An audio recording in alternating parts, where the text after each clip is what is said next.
just a glorious weekend weather-wise, everywhere, I think I'm safe in saying. 80 degrees in some parts of the country. Lovely. So did we bask? Oh, we basked. You did bask? You've got colour. I've never known that. Would you like to see my white bits? Oh my goodness! You see, I don't get them out even. So yes, I lay. The sun if you got yours out. I lay in the garden on Saturday with my sister Linda and I got very, very drunk. You did? No. Hardly got drunk. Drunk, right, that's it. I was pressured into it. Next time you ever go. And then you drunkard. Yeah, but I didn't moon anybody or do anything outrageous like you do. I just got drunk every time. But and then on the Sunday, Shane Jr.'s come home for good. My boy's home. He's back. And it was within 10 minutes, so were all 5 of his friends. And the fridge was empty. Yes, and we did a barbie. I ran out and bought one of those little dome-type barbecues. Yeah. He said, Mum, can we have a barbecue? And I went, yeah. And then I went, oh, I got one. So I ran out and bought one. And we put all the charcoal and that in it at 4. And we were still waiting for it to cook something at 6:30. I know. You need your gas barbie. Well, I got the call about 4:30 on Friday afternoon from my friend and my neighbour Joanna, who said the bouncy castle's up in the garden. Bring the kids, which is mummy code for bring round a bottle of cold white wine. And that turned into a very pleasant evening. And it's just in the garden, like everybody. Barbecues, end up on gardens. the bouncy castle. Exactly. Yeah. It's not pretty, but it's good fun.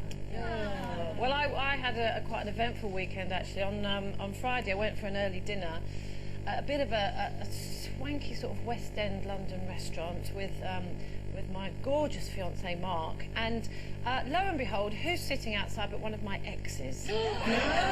Now the problem with that is it's not a problem. The only problem was I forgot his name and introduced him.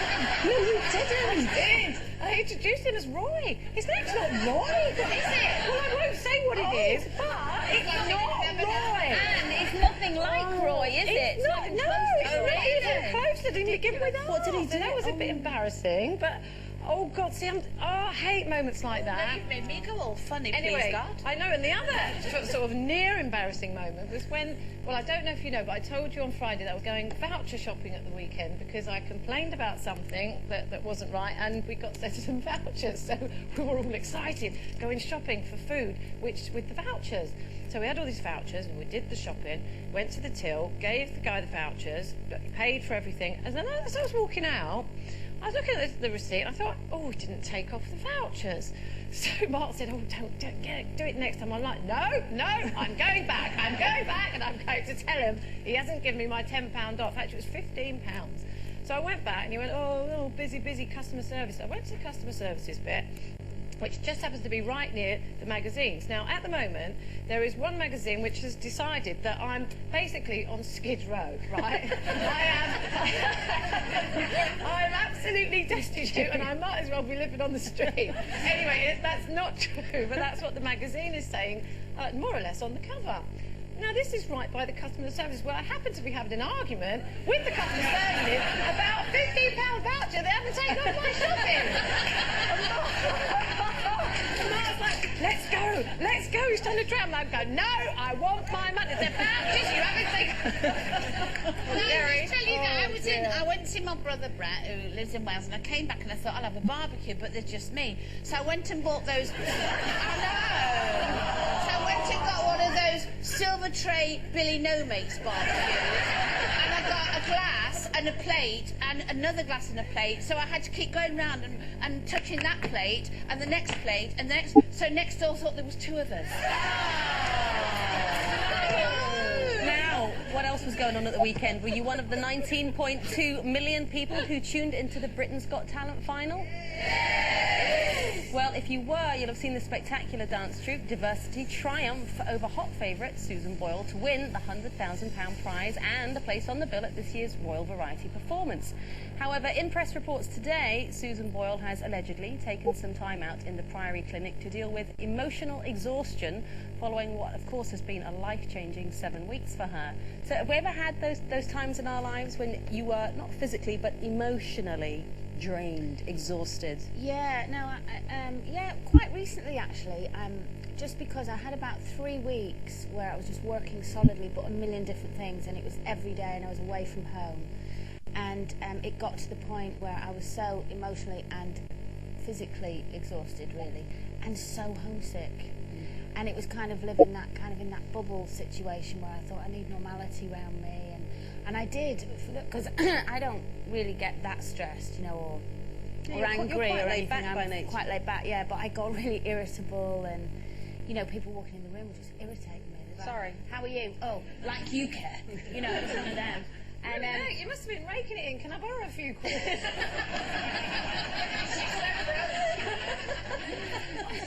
you got a voucher for her? I'll sell for charity for you, love. Yeah, so that was the worst time for me. But then when I went home for a few days and I got back to being a mom and housewife and doing the laundry and all that, I thought, oh, it was just so nice to get back to normal, yeah, and just get some sleep. See, I don't have that problem of overwork, obviously, but no, because I make sure I don't. I value my free time, and so I really don't. I can't remember the last time I was emotionally drained, and I think it was probably a long time ago when my mum died. You know, seriously. I mean, sometimes people exhaust you emotionally, don't they? You know, even if you've got someone who you're close to who is, you know, always draining you of your emotion because of, you know, their problems. I think, you know, that's quite. But I don't have that at the moment either. So I don't really get emotionally when your mum was exhausted. really ill, though, I remember you worked and you just got yourself together. Even then. Well, you have to, don't you? You do, but you do sometimes sit down, and that's. I know what you mean by being emotionally exhausted. You just can't take any more. There's just, you know, you've got to stop. Yeah, you have to sit down and stop and think, right, what am I going to do about this? But even sometimes when you sit down and stop, it doesn't work. The last time for me was when I had my first baby 3 years ago. And I do have my husband calls it my Easter meltdown, because both our children were born in March, and then we immediately have sort of a big family Easter. And I do have a vivid memory of 2 weeks after having Stanley. It was a very tough birth. I was trying to breastfeed him. Everyone was in this big restaurant having a big Easter slap-up lunch. I was in the back of the car trying to breastfeed him. I had mastitis. Very painful, gentlemen, if you don't know about it, very painful. And I was sobbing, trying to breastfeed him, and I'm more hormonal at the same time. But every time I was racked with a sob, my C-section scar. So I was, oh my God. Motherhood is so attractive. Sounds like fun. But that's 3 years ago, that's not bad. Stress is always about other people, isn't it? I mean, when my dad died, that was very stressful. But I sat with him, you know when you go with the coffin, I sat with him and I wouldn't leave him. And the undertaker said, you've got to go, because he'll start to smell soon, you've got to go. And I was so stressed, I kept saying, oh, I know. And I did in the end. But I have to say the worst thing was obviously the breakup of my marriage and seeing things being taken from me that were mine and somebody else taking, you know, your life away, and then finding out what else you'd done. That was the worst thing. And I remember Boxing Day, ironing and thinking, oh my God, he's even taken my ironing board.